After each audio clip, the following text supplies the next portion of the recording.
Смотрите, надо найти такое удобное положение, в котором вы можете, знаете, в котором вы не очень чувствуете напряжение собственного тела.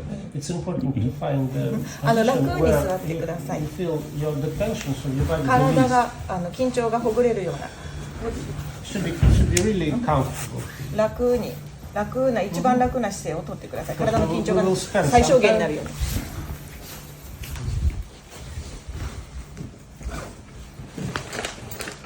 To be able to control your system post-contact, you need to be able to repeat activity.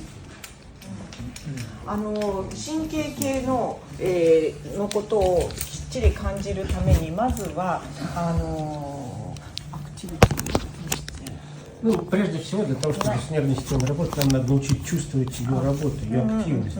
Вы там, кто подальше, вы садитесь поближе, пожалуйста. ちょっと近くに寄ってください。で、神経系のことをしっかり感じるには、その動き Не слишком близко. Смотрите, вот очень важно найти расстояние друг от друга такое. Вот если мы, например, вот так вот близко сидим. このようにこう近くに、でもただ距離は考えてくださいということで、このように近くになると。We'll be feeling each other very strong, and will be lots of noise created by the fact. 相手のノイズが自分に入ってきてしまうんですね。だからあんまり近すぎないように、快適でありながらも話とかないよく見える。 Distance should be comfortable the way you feel mostly just yourself. なので自分が楽で相手とも、適度な距離があるような感覚で座ってみてください。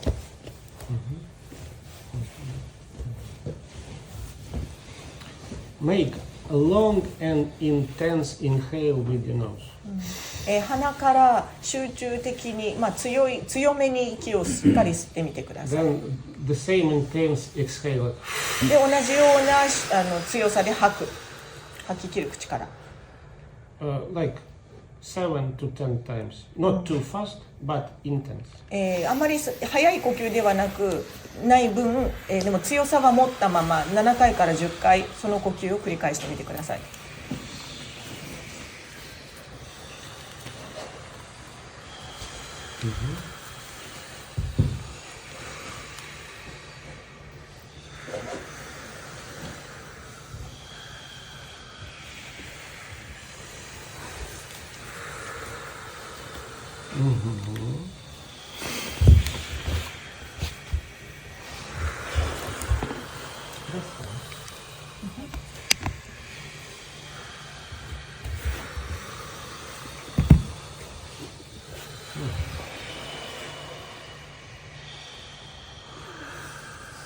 Ну, достаточно. はい、いいでしょう。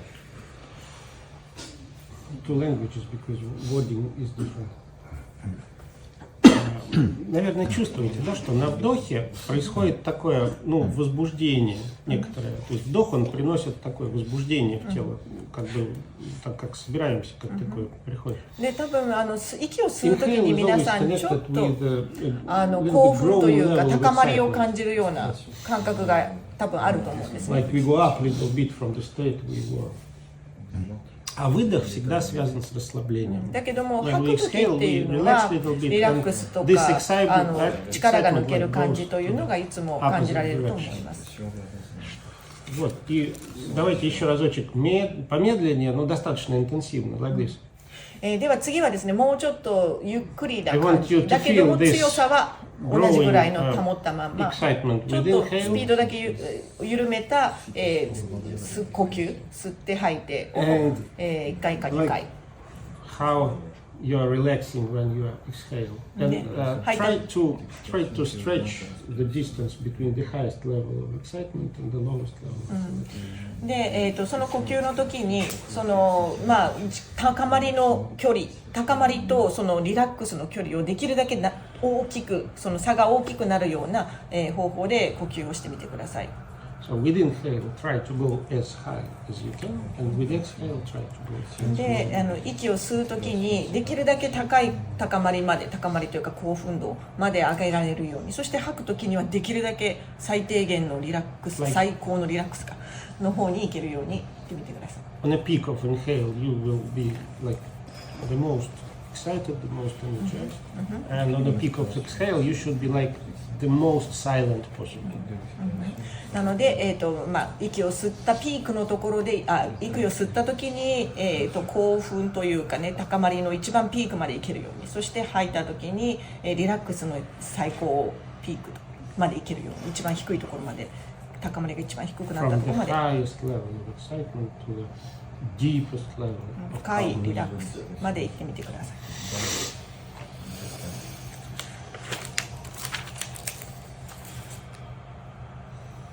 And with each next inhale, try to go a little bit higher than before.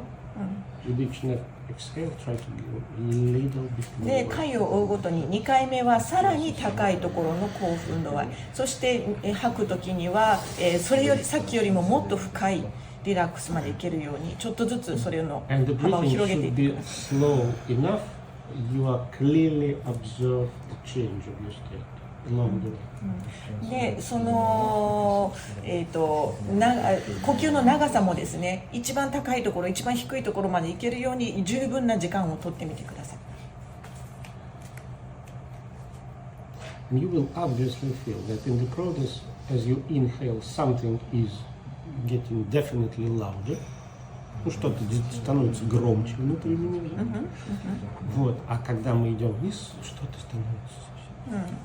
まあ感覚で言えば、息を吸い込んだ時に何というか自分の中の情報が一番こううるさくなる感じ、うるさいっていう感じになる最高潮まで感じ、そして息を吐いていった時に深くなった時に一番静かになる感じ、それを感じてみてください。If you didn't try such a kind of training before, the spectrum probably will not be very wide. То есть спектр разницы между максимальной точкой и минимальной, скорее всего, без тренировки будет не слишком большой, но все равно значительный. でこの練習をですこの、呼吸の練習を、最初にやった時っていうのはその上と下の幅っていうのはそんなに大きくなかったはずです。だけれども何回かやるとどんどんその上と下の幅が広がってくるはずです。Did you do it since that you did? Did you do it after? We have a group of experienced people here. ここにはかなり経験豊かなメンバーがお客さんで来てくれました。Because we did this before. 前にも他の場所でやったことがあるそうです。During the practice in France. フランスのトレーニングセミナーで。With each next inhale, try to go a little bit higher. 毎回 I really want to stretch the maximum, to define the maximum difference, which is now possible for you, because it will define the spectrum of that we will be work between. それぞれの回で最高値と最低値というか一番深い最深部っていうところに行くんですけれども、何回も数を追うごとにそれが一つずつまた一段階ずつ広がっていく、さらに高くさらに深くっていうのを意識してみてください。 But breathing has to be intense. だけれども呼吸自体は、強さがある状態、集中度というか強さというか、それがしっかり感じられることが重要。 Until you become really experienced, and it will be not as important. しっかりこれになれるやり方になれるまでは、経験積むまではしっかりそれを一回強さとその深さ高さっていうのを感じて。 I intentionally ask you to breathe intensively. Ideally, you should hear your own breathing much better than anyone's around. その強さっていうのはですね、私はですね、皆さんよりも自分自身がこうより強く呼吸ができているっていうのを自分で感じています。 I forgot to mention, but I assume that you remember. If I don't specifically describe what kind of breathing we are doing, we breathe with our whole body. Whole body inhale, whole body exhale. 今までさっき言うの忘れてましたけれども、呼吸自体は肺だけではなくて体の全身すべてくまなく使ってやる。 Whole volume, not whole surface, but whole volume of the body is. 表面だけではなくて体の中のボリューム、体の容積全体を使う感じの呼吸です。プッシュアップみたいな負荷をかけてやるのはどうか聞 Как, может быть, например, вот есть дыхание, которое, да, можно вместе с отжиманием, да, вот, когда напряжение вот дает специально, да, на тело и дыхать. Нет, вот, конечно же, нам напрягать тело не надо специально внутри этого дыхания. Наша задача следить за вот тем, о чем я вас попросил, чтобы на вдохе мы как можно выше поднимали вот этот уровень возбуждения, который вместе с дыханием происходит. Да? このエクササイズにおいては体に負荷をかける必要はなくて、負荷も緊張もかける必要はないですね。というのが、このエクササイズの目的というのが、自分のその呼吸による呼吸だけによる最高のこう高まりと、吐くことによる深い最新のリラックスっていうのを自分で感じるっていうところ、そこが一番の目的なので負荷はかけません。Просто чтобы было понятно, да? Я наверняка говорил об этом, но если забыли или не слышали, повторю. Связь дыхания с нервной системой примерно такая же, как связь скрипки со смычком. Ну, скрипка и смычок. 前にも話したこともあるので、知っている人もいるし忘れている人もいるとは思うんですけれども、この呼吸とотношение связь между дыханием и нервной системой. ごめんなさい。呼吸と神経の関係っていうのはバイオリンでいうところの、まあ、楽器とこの弓弦と同じ関係であるということです。Вот, и если мы хотим пользоваться дыханием для изменения состояния нервной системы, мы должны пользоваться так же, как мы пользуемся смычком для игры на скрипке. Ну, вы видели все это, наверное, имеете представление. イメージとして持ってほしいんですけれども、神経をきちんと自分でコントロールしたい、感じてコントロールするっていうためには、その、バイオリンの弦と弓、その関係であるっていうことをまずイメージとして持ってほしい。Хорошо. Вот. Ну, снова делаем глубокий вдох. Again, we do like long, deep inhale, trying to go as high. で、まず同じように続けましょう。できるだけ吐くときに深いところのリラックス、最新のリラックスを毎回追求します。で、息を吸うときに最高潮の高まりというか興奮までいけるように、その高さをどんどん大きくしていってください。On your peak, it should feel like you just had 10 shots of coffee. как 10 чашек кофе. 吸った時の一番最高潮っていうのが、コーヒー10杯ぐらい飲んだ時の興奮具合と同じぐらいっていうイメージです。Вот, а в нижней точке мы должны себя чувствовать, как будто мы в глубоком сне находимся, расслабленным. だけどこの時に下半身を忘れないでください。下半身の意識も絶対に失わないで、全身がこう呼吸によってこう使われていること。It's very important, especially at the beginning, when we are trying to get familiar with this, to breathe intense enough. Otherwise, your brain, our consciousness will try to fake the results. We will, instead of the result, we'll get an image of it. このエクササイズで十分に強さを持って呼吸の強さを持ってほしいっていうのは、それをしっかり本当の強さというもので高さと深さっていうのを感じていかないと、このエクササイズで得られる結果も虚構になってしまうというか嘘になってしまう。真実の高さ深さでなく、自分が感じられていないという状態が生まれて感じきれていないという状態が生まれてしまうからです。And usually when you reach your peak or your lowest possible level, there are still 3 steps up or 3 steps down still available for you. で、このピークの呼吸を吸った時のピーク、そしてその吐いた時の一番の深さっていうのにも3つの段階があるという。And in time, this spectrum should get wider and wider, from like super high to like deepest level. というのが段階を持って一番本当にスーパー高いところと一番スーパー深いところみたいな、そういうのにこの3つの段階で上げていくっていうこ And this is something you need to know. それに関しては皆さんに知っておいてほしいんです。To have wide enough and to be able to reach any point between those extremes quickly at will. でこれをこの3つの段階ぐらいに分けて自分でしっかり感じきるということができると、この一番最高潮一番最深部っていうところに至るのがすごく早くなると。And this will be this will be a good entry point to one of the biggest topics we have, which is called internal flexibility. 内なる柔軟性というか内なるフレキシビリティというのテーマに皆さんがしっかり理解を深めていくためにこの感覚がとっても重要です。It's like a bridge between internal and external. Ну, как мост между внутренним и внешним. 内面と外側、体の外側っていうものの橋渡しをするのがこの感覚だと。Но потому что дыхание это практически, по-моему, это единственная система в нашей дыхательной системе, это единственная система в нашем организме, которая работает и автоматически, подсознательно, да, и которую мы можем работать, осознанно, как по желанию, at will. Без тренировки, это дано просто каждому.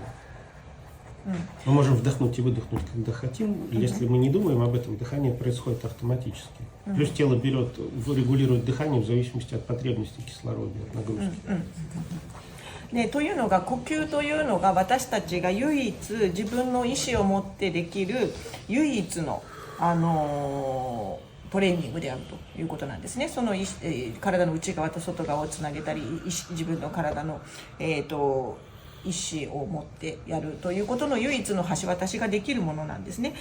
でありながらも私たちは自動的にそれを潜在意識の中で利用している、あと酸素が必要な時何かが、心理的に整えたい時っていうものを全て私たちは呼吸を使ってやっているんですよね。だからそれが唯一の方法の橋渡しができる方法であると。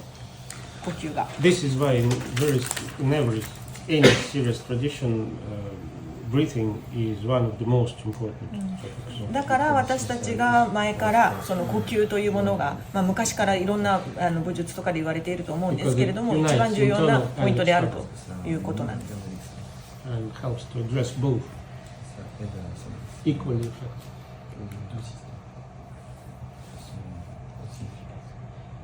I'm talking just for one reason. To give you time to practice. So if you are listening to me and not practicing, we both are 私が長々説明しているのは皆さんに練習する時間を与えるためなので、聞いてるだけではダメですよ。呼吸の練習してください。Trying to make this practice less boring. なので練習を退屈にすることももちろんできますよという感じ。So I can simply tell you funny story. Могу просто вас повеселить. 退屈な話をすることもできるし、面白い話をして皆さんに、聞かせてるだけの時間を作ることもできる。Только в обмен на то, что вы будете делать то, о чем мы только что договорились. なので話を聞くのが目的ではなくて、今呼吸の練習をするのが目的です。И смотрите, если мы не доработаем сейчас, то вообще не нагоним потом. なので今のこの時間にやっておかないと、この後にやることが全然ついてこないので。Примерно через 10 минут я вас попрошу делать все то же самое, но без дыхания. この10分後には皆さんに同じことをやってもらうけれども、呼吸を使わないでやるっていうことをやってもらいますから、今のうちにその呼吸だけはしっかりやっておいてください。呼吸で感じることをやってください。Без движения воздуха, которое сопровождает дыхание. Без движения воздуха. 呼吸の動きを使わないで今のことを感じるっていうことをやってもらいます。Это, для простоты это, конечно, безграмотно, но для простоты называем дыхание без дыхания. ちょっと分かりにくい表現かもしれませんが、簡単に説明するのであれば、呼吸を使わない呼吸っていうものになります。И еще один момент, который надо обязательно учесть. Сейчас, в процессе этой работы ваша нервная система получает нагрузку, которая кратно превышает ее обычное состояние. Поэтому, вообще говоря, эта работа тяжелее, чем физические нагрузки интенсивные. でこの、今のこう一つのことをやりながら、今呼吸っていうものをやりながら、実は神経系には結構な大きな負荷をかけているという状態なんです。Поэтому, скорее всего, вы сегодня устанете, как после марафона. なので今日はですね、皆さんこの練習の後、かなりマラソンを走った後のような疲れは感じると思います。Со временем это улучшится. だけども時間が経てばというか慣れていけば楽になってきます。Так что не удивляйтесь. だから驚かないでくださいね。Ну еще раз, давайте. 何回かも Дотянемся до самого верха и 一番高いところと一番深いところ надо までしっかり到達してください。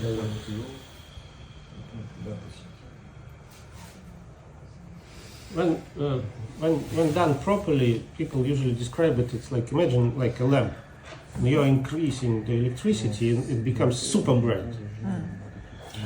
例えばランプこう火の調整ができるランプを思い浮かべていただいたらいいと思うんですけれども、だんだんこう火の調節で一番明るいところまでっていうところ。And on the peak of exhale, it becomes like super dark. で一番明るいところまで呼吸を吸うっていうところで一番明るいところまで持ってって息を吐くっていうところで一番暗くというかもうオフになるぐらい。And one small secret: if you don't want to get tired really quickly, this whole thing should happen below this level. Because if it's just this, it will be very difficult, and you will get tired very quickly. It's a body work, so don't let too much in your head. It should happen like below this level, below phase. これをすごく疲れるぐらいまでやれたら、全てがもう体の、脳の下っていうか頭の下だけでできるようになるはずだ。Если вы там в своей практике боевых искусств лицом не очень сильно пользуетесь, то и дышать им очень сильно тоже не нужно. すいません、今のちょっと違ってたかもしれない。Если в драке лицом много не работаете, то тогда и не надо. Надо тело, чтобы дышало. ごめんなさい。ちょっとすいません。間違えました。顔は必要ないっていう、簡単に言えば顔は必要ないと。体の下のところがしっかり働いているかどうかっていうのが重要なので、顔はほぼ使わないはずだということです。Может, у кого-то есть смертельный удар носом? Но если нет, тогда дышите вот телом, все, что ниже вот этого. で例えばですね、ぶん殴られて鼻が使えない状態になったとしても、この首から下だけで呼吸が体を巡るようにというような、それぐらいの感じだ。Максимальная интенсивность ощущения от дыхания, она должна быть вот в этой области. И отсюда распространяться на все тело, но не поднимайте выше. 慣れてきたら本当にここから下だけで呼吸する感じです。ここから上に呼吸を持ってこないという感じにしてほしい。ここから全身を下から首から下の全身を使うという。それで呼吸が動いているから。Некоторые из вас прям очень хорошо. 何人かはものすごく上手にやっています。ものすごく素晴らしいです。Вот. И если не будете это пускать в голову, то тогда и самые верхние, и самые глубокие значения, которые вы можете достигать, они будут значительно больше. Потому что, иначе психика не выдержит. 頭から上を首から上を使わないっていうことができれば本当に深くそして高くっていうものができてくると。じゃないと頭を使っているうち、これから上を使っているうちは脳も働くので、その脳が耐えられないです、その負荷に。なので体から下、首から下。Пока все понятно. 今のところは説明わかりますか？Все у всех получается, да? Никому помочь никому не надо. 補助が必要な人いますか？ Отлично. В принципе, ничего сложного нет. Мы начинаем с простых вещей, просто здесь важно качество. もちろんNothing super difficult here. とっても難しいことではないので、皆さんシンプルなこと内容なので分かると思います。ただその質を高めていくっていうことが重要です。